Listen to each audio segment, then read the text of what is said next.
Love is not just an emotion. It is a connection we learn to build.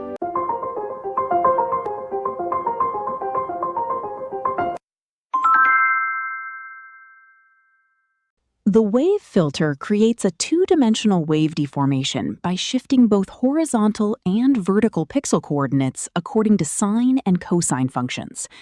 Think of the image as a flexible sheet that's being pulled into rolling hills.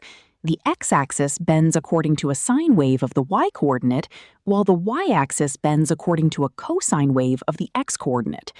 You can control the amplitude for each axis independently, giving you the ability to accentuate vertical or horizontal motion. Frequency settings determine how many waves appear across the canvas. Lower frequencies produce broad, gentle folds, whereas higher frequencies add many tight creases.